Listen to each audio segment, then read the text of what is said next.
and those guys didn't even know what hit them. And that was actually a gameplay on the map studio. You guys probably could obviously tell it looked really similar to firing range. I actually like the map remake quite a bit. It's cool that they implemented firing range back in, because that was a pretty highly fan-based, I guess.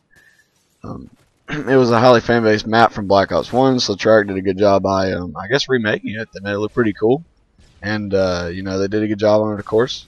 So I'm really glad they brought it back, because that was definitely one of my favorites in Black Ops 1.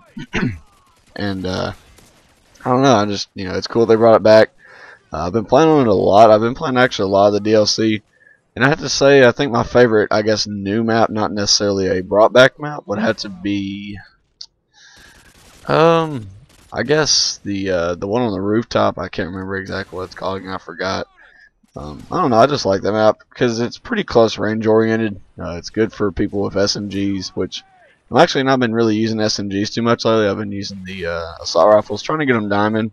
It's actually pretty hard because I mean, obviously the headshots are the, I guess, most time-consuming proportion of that, but the long shots are actually pretty difficult to get. I don't know why. I just seem like I can't really get the long shots.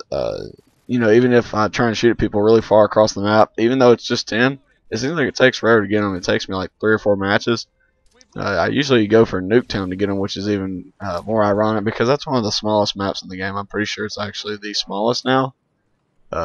It's weird that actually you would think that I would go for that for the long range shots, but I just pretty much, what I do is I just sit in the garage on one of the houses, and then I just shoot at the people on the other side of the garage, or the other side of the house, and you see I get commando lunged here. And oh yeah, I guess I'll talk about the gameplay really quick too. This is I think a quick team tac play that I got yesterday with my friend Blob and my friend Dylan. We were playing, and you know, just messing around. Decided to go play some Modern Warfare 2, and I got a pretty decent gameplay with it. I'd say it's not the best, and it's not anything near like, you know, what you'd expect from Sandy Ravage back when he used to play Modern Warfare 2. Of course, you know, the gameplay's not always trying to impress you guys, but I decided to bring back a game that a lot of you probably enjoyed, especially watching on YouTube. You know, the Spaz 12 was definitely one of the most fun weapons, and you know, an iconic icon on YouTube to be seen, especially during the Modern Warfare 2 time. So I was using the Harriers and AC-130. I wasn't trying to go for a nuke, obviously, because I had the Predator missile, Harriers and AC-130 set up. You know, just messing around, trying to have a good time, and see what we could get out of this game. Pretty fun. And I know you're thinking, well, you know, why'd you choose Modern Warfare 2 if your intro had Black Ops 1 in it? Well, you know, this is, I guess, going to be another Call of Duty Ghost wishlist. I guess I've got to talk about it, or, you know, more or less just the knife system in general.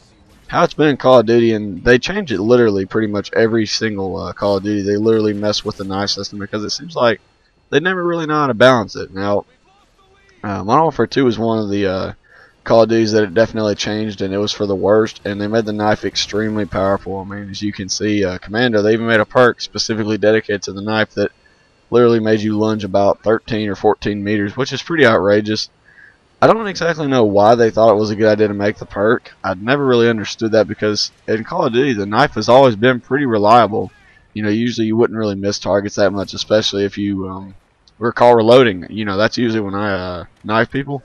If I'm reloading, I know there's no way to really shoot them or whatever. If I drop a mag and either I miss them, or let's just say I just had to reload and I don't have a secondary, or if I just am out of ammo on my secondary, you know, there's many reasons why.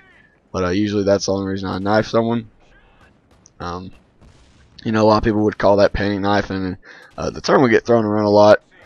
And I don't necessarily consider painting knife and the, you know, I don't know if it's necessarily, I'm trying to think of a word to describe it.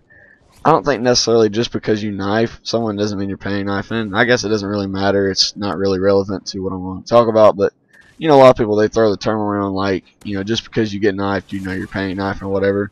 Yeah, I mean, most of the time, the only reason I'm knifing is if I have to reload. I mean, what else do you expect me to do? Try and hit you with my fist or something? It's not going to work.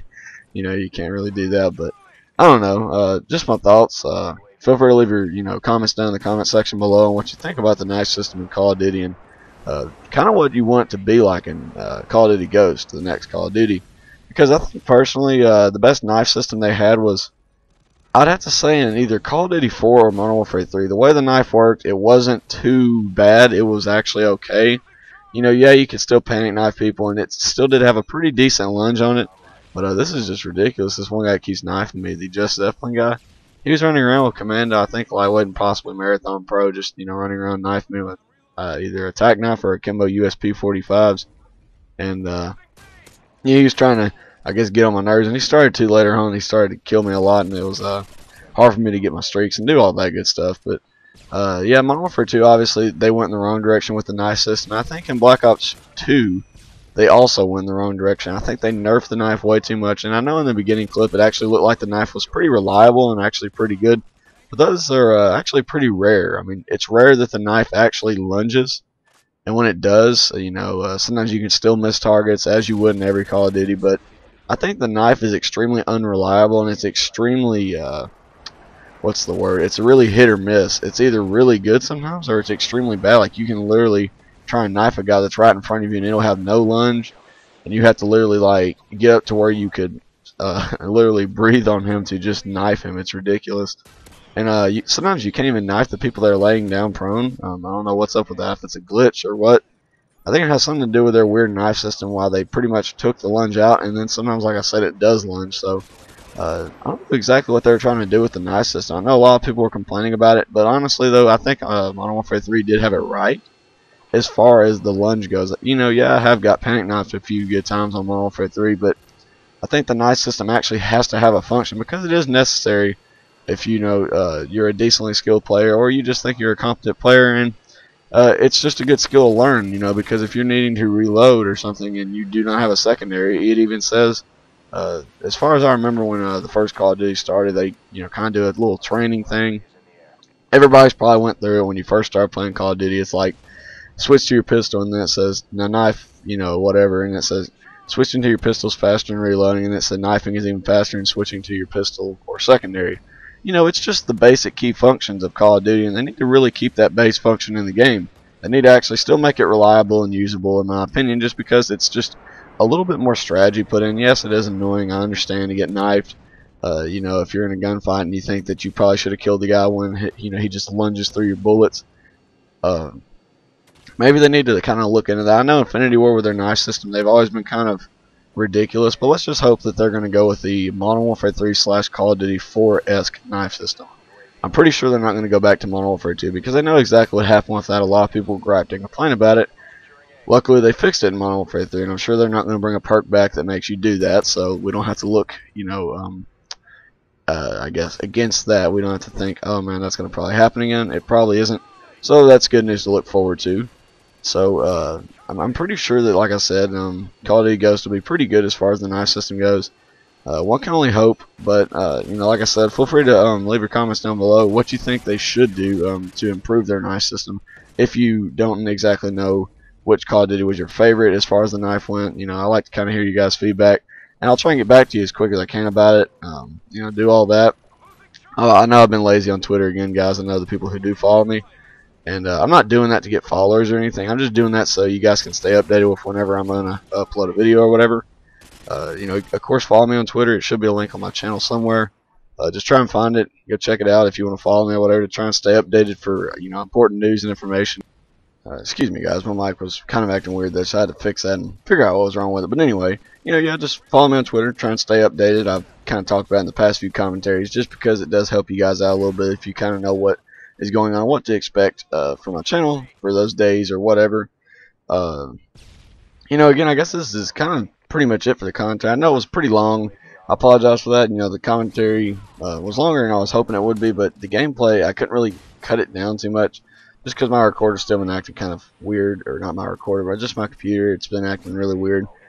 I don't know. I guess it's just because the dual core and it's been acting silly, but it just acts stupid. Sometimes it freezes, so I was just getting tired of it, so I pretty much tried to cut down as much as I could. Excuse me, guys, about my mic, but that's pretty much it for the gameplay. Just some good Modern Warfare 2. I was trying to get a few more Modern Warfare 2 gameplays. I think I have a few more to show you guys. So I guess be looking forward to that. I know a lot of you still miss this game and still like going to go play it and all that. It was definitely one of my more favorite Call of Duties. I think it was not obviously the best, or balanced, but it was definitely one of the more fun ones. Something about it, I don't know exactly what it was, but it was just really fun to play with. It was just, you could literally use pretty much any gun and be effective, and it was just a really fun Call of Duty. I don't know why. But you know, Infinity Ward definitely nailed it in the fun factor, but I just wish they had stuck around to actually balance some of the more key issues, I guess, with the game. You know, I mean, it's whatever. I'm hoping that Call of Duty Ghost will definitely blow, hopefully, Black Ops 2 and all the previous Call of Duties out of the water. You know, only time will tell. We'll have to see. You know, like I said, I'm just hoping for the best. And yeah, well, anyways, guys, I hope you enjoyed the content. You guys have an awesome day, and of course, I will see you in the next one.